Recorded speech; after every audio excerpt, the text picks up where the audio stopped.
দেশের সরকারি প্রাথমিক বিদ্যালয়গুলোতে প্রধান শিক্ষকের শূন্য পদে দ্রুত সময়ের মধ্যে নিয়োগের নির্দেশ দিয়েছেন অন্তর্বর্তী সরকারের প্রধান উপদেষ্টা অধ্যাপক মোহাম্মদ ইউনূস।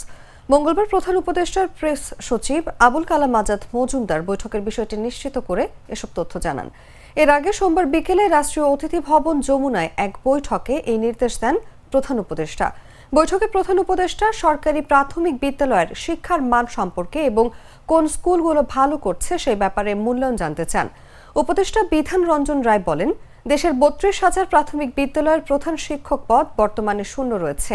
এই বিষয়ে দ্রুত ব্যবস্থা নেওয়ার প্রক্রিয়া চলমান বলেও প্রধান উপদেষ্টাকে অবহিত করেন তিনি। বৈঠকে প্রধান শিক্ষক পদে পদায়নের পাশাপাশি নতুন নিয়োগের নির্দেশ দিয়েছেন প্রধান উপদেষ্টা।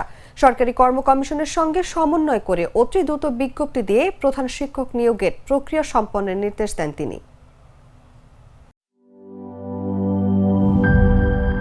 বান্ডেল থাকলে প্রতি সেনমানিতে টাকা বাঁচবে।